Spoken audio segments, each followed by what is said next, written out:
Hey friend, Chris Vandeviver here from WhyLogicProRules.com, the website that helps you get the most you can out of Apple's Logic Pro.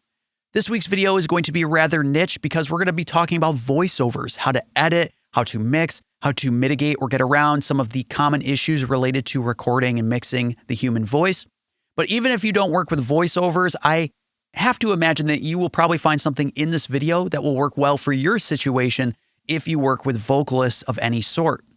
Now, it's easy to assume anybody using Logic Pro only uses it for the craft of making music, but with the rise of podcasts and audiobooks, streaming, Twitch, YouTube, I have to imagine there are some users that use Logic Pro for editing and mixing voiceovers, whether it be their own voice or someone else's.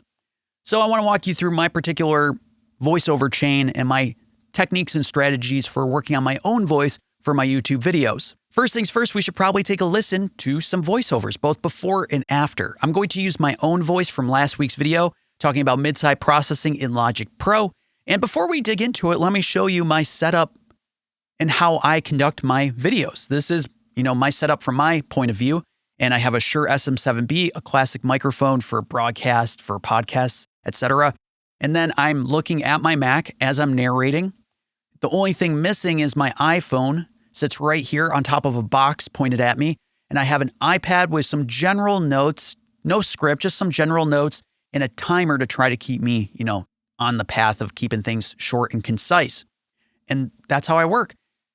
From there, I record the audio into an app called ScreenFlow that includes recording my screen and my camera. I edit within ScreenFlow and then import the audio and video into Logic Pro. But if you want to edit in Logic Pro, this is how you go about it. So let's first listen to my original voiceover track without any processing. Then we'll listen to the processed version after that. Take a listen to the original audio right now.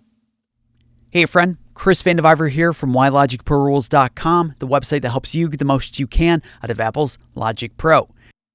Okay, so that's the voice out of the gate. Let's now take a listen to the processed version and then we'll A/B back to back. Take a listen. Hey friend, Chris Vandeviver here from WhyLogicProRules.com, the website that helps you get the most you can out of Apple's Logic Pro. So that's significantly different. Let's now hear back to back. I'll solo between the two as we listen. Take a listen. Hey friend, Chris Vandeviver here from WhyLogicProRules.com, the website that helps you get the most you can out of Apple's Logic Pro.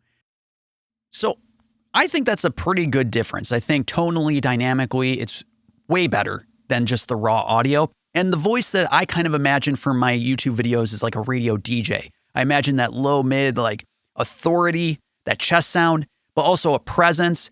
And I don't know, I have to imagine the radio DJ voices are pretty processed. So that's just like the template in my head that I'm going for my own voiceovers. Now, before we get started digging into processing of any sort, we should probably dig into editing because that's going to be a big part of voiceover work. Now, I suggest that you go up to the drag menu and set this from whatever you have it to shuffle left. And I'll show you exactly why. As you listen to your audio, starting from 0 onward, you're going to be listening. You'll probably run into bad takes, mouth noises, weird breaths, things that you just don't want in your audio. And you could chop these things up and move the regions around. But instead, let me show you right here. I have a mouth noise that's probably pretty gross. Let's take a listen, this technique in your own mixes. Now, okay, so you hear that weird mouth noise that's just not nice for anybody to listen to. I'm going to make a selection using the marquee tool. I'm going to use key command T to open up the mouse tools, hold command, and click on the marquee tool. And now anytime I hold command, I have the marquee tool. You can do this right up here as well. Now, if we make a selection with the marquee tool, watch this. I'm going to hit delete after I made the selection. And the region has shuffled over to condense the amount of time across the track. This is perfect. So as you make edits, the regions just shuffle over automatically, saves you a bit of time. Let's take a listen now, technique in your own mixes. Now, mid-side, so I would continue onward and just try to make smooth edits and make sure that there's a natural progression in the voice, not have things too squashed together, but not too far apart as well.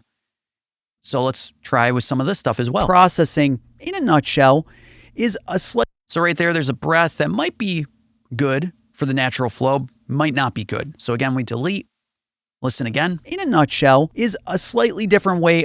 Beautiful. And then I would make sure to add crossfades at the end. So that means a fade in and out at every moment that the region boundaries line up together.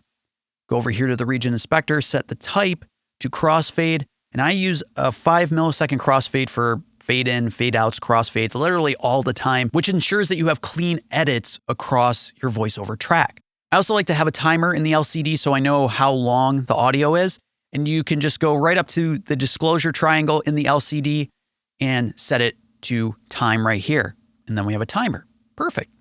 Next up, we should probably deal with plosives.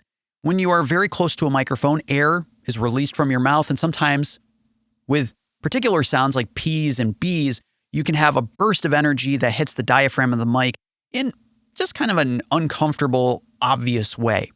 And if you don't have a pop filter of any sort, the SM7B is pretty good about plosives, but if you have a large condenser that has no pop filter, you can have a plosive that sounds like a car door is being slammed. It's so intense. So we want to clean that stuff up.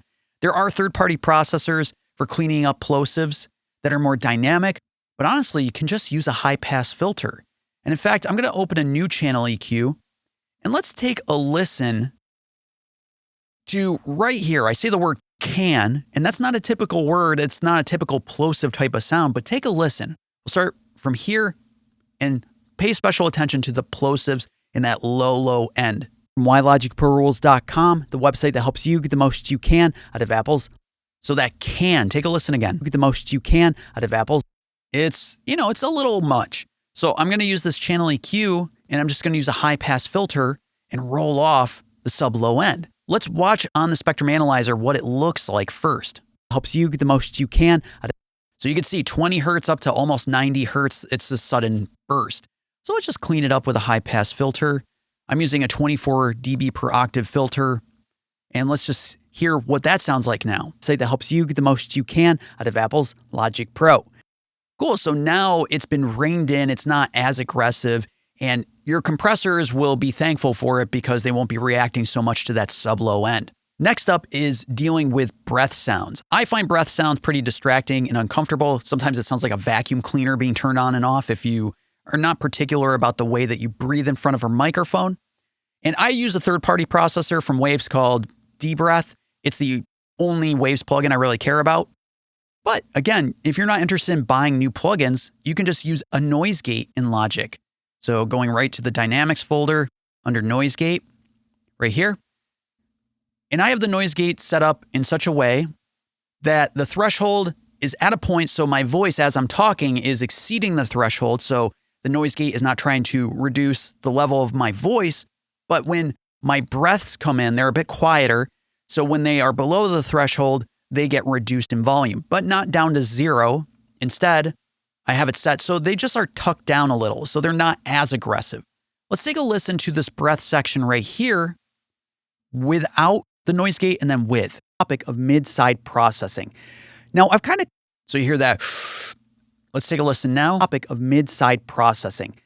Now, okay, so dramatically better. It's not going to work for every single breath, and I would say Waves D-Breath doesn't even work for every single breath. You will maybe have to tidy up one or two breaths here or there, but this is a great way to just tuck down a lot of that extra noise that you don't need. And I actually have the side chain set to bandpass. I have it turned on, and I have the low cutoff at about 1,000 hertz, high cutoff at 5K, because I felt or saw that my breaths hung out around that region.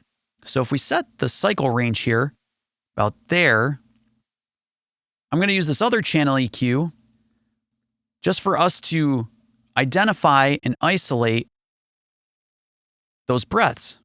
I'm not really sure what happened here. There we go. Okay, so let's take a look at the spectrum analyzer, and then we'll add that low pass and high pass to isolate them. Sing, thing, thing, thing. So we're catching the tail end of my word there. So I think that is about where my breaths live. They probably take up a little more space than that, but this helps the noise gate hone in on the breaths a bit more. So it's not mistaking my voice as, stuff that it needs to tuck down.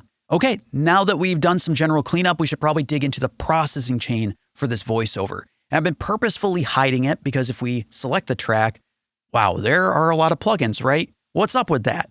I have to say that each one is doing something subtly. After general cleanup of breaths, of noise, of plosives, of mouth noises, which we'll dig into later, I then dig into EQ and compression. And I'm going to open up all my EQs here because they're each contributing something different. I have the channel EQ and then a free plugin from Tokyo Dawn Labs. I generally use the FabFilter Pro Q3 for this purpose, but this is a free option. Then compression, and then the graphic EQ, which I like a lot actually, for high-end lift. Now, the channel EQ is doing general cleanup. We're doing the high-pass thing for plosives and just low subsonic content. Some mid-range is being scooped because I feel the SM7B, once you clean up the sub-low end, just gets a little too mid-rangey.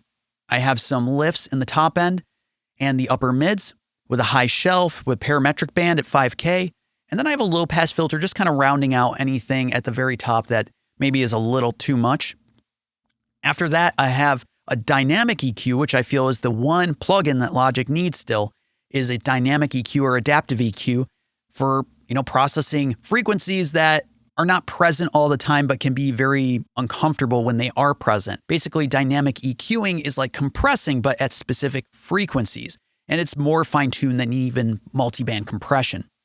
So I'm honing in at some proximity stuff that's going on right around, if we take a look, 150 hertz. So at 150 hertz, my face is way close to my microphone, so there's a lot of proximity effect going on specific low-end material. And there's also some kind of nasally resonances at 500 hertz and 720 hertz that are being tucked down gently. So if we remove much of this processing, let's hear the before and after with my channel EQ. Turn this off and take a listen. Hey friend, Chris Vandeviver here from WhyLogicProRules.com, the website that helps you get the most you can out of Apple's Logic Pro. Let's add it back in. Hey friend, Chris Vandeviver here from WhyLogicProRules.com, the website that helps you get the most you can out of Apple's Logic Pro.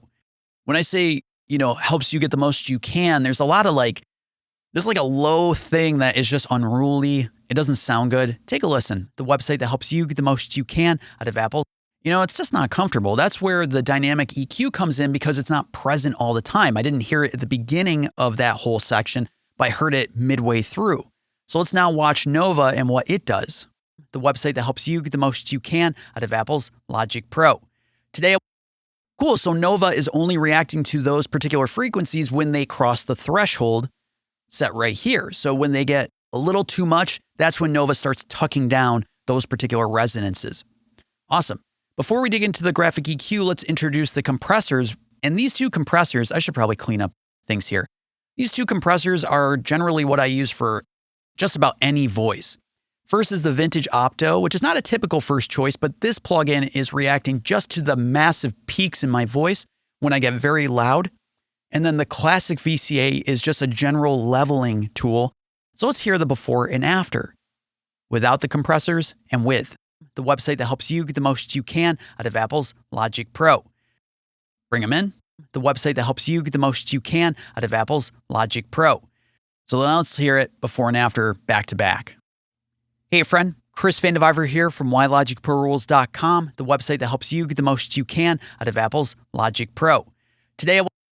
So those settings are generally what I run with. Usually I have this set to 4:1, but I felt to be a little gentler with the Vintage Opto because I was following with a 4:1 Classic VCA.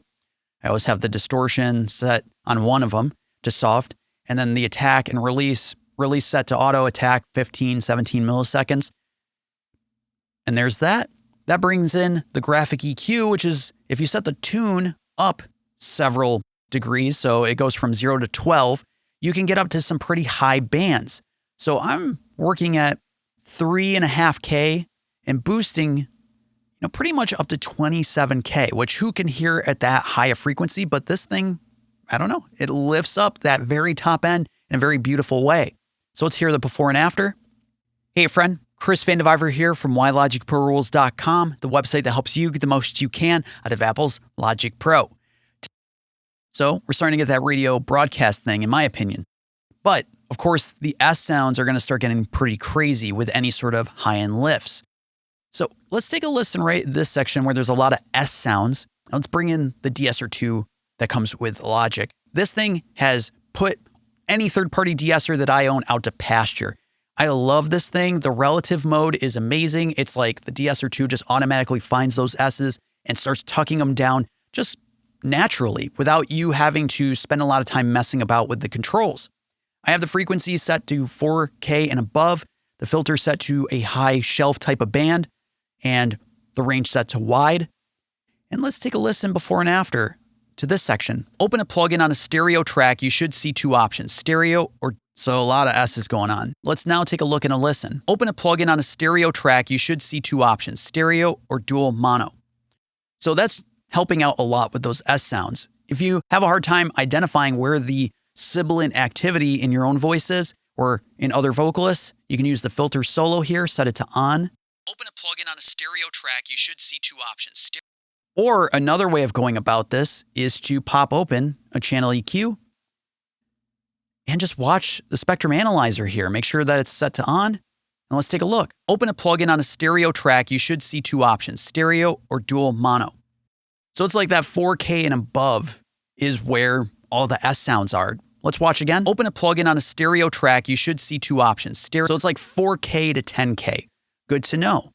So if you have a hard time hearing, you can visualize it very easily with the channel EQ.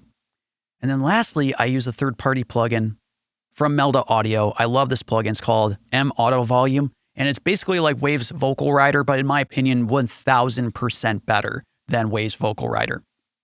I'm sorry, I just love this plugin. I have the sensitivity set to 35%. I've adjusted the output so it's relatively the same level before and after. And just watch. It's not compressing. It's just adjusting the volume of the voice to even it out a little bit more. Open a plugin on a stereo track. You should see two options, stereo. So now hear it before. Open a plugin on a stereo track. You should see two options, stereo or dual mono. I mean, it's so easy to dial this in. Now, of course, you could use automation and ride the fader, but I can't think of things that are more terrible than having to ride a voice or vocals with automation. It is the worst, in my opinion. I don't like it. But if you don't want to buy a third-party plugin, my last recommendation is that you could set up a send and a bus and use a compressor for parallel compression. In this case, I'm going to use the multipressor for parallel compression. And this is a preset that you can download for free from the website. I'll include a link to this preset. But basically, we're parallel compressing massively with the multiband compressor and then dialing it up till we feel the voice is just a bit more stable in terms of its general volume, right? So let's take a listen. We'll go from the beginning here. Hey, friend. Chris Vandeviver here from WhyLogicProRules.com, the website that helps you get the most you can out of Apple's Logic Pro. Today, I want to cover a topic that has been consistently requested, and that is the topic of mid-side processing. Now, I've kind of covered this topic in the past with so that helps us just add stability and foundation to the voice. It's not, adjusting the volume on top. Instead, you're kind of bringing up volume from underneath. The last bit is mouth noises, which we haven't touched on. And mouth noises are a particular thing that are disgusting. And if you're not consuming enough water throughout the day, or if you're consuming acidic beverages or food like coffee, I drink coffee nonstop each and every day, those sort of weird mouth noises, the spitty noises, can be exacerbated.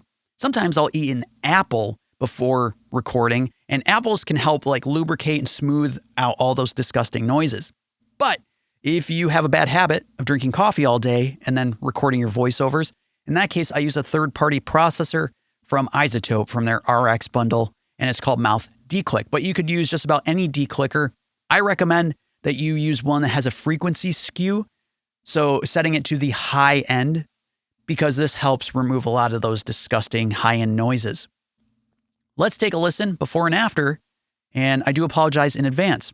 Hey, friend. Chris Vandeviver here from WhyLogicProRules.com, the website that helps you get the most you can out of Apple's Logic Pro. So Logic Pro, those L's, those A's and L's, man. Let's introduce Mouth Declick and watch what it does. Get the most you can out of Apple's Logic Pro.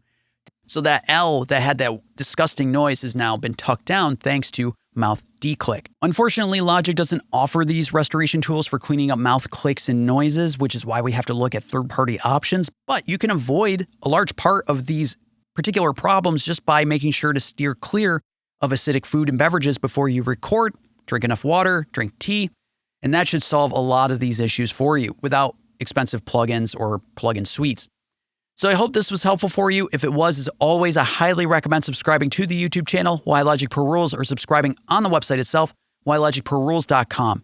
Every week I'm posting new videos, new emails, and posts to help you get the most you can out of Apple's Logic Pro. Thanks so much.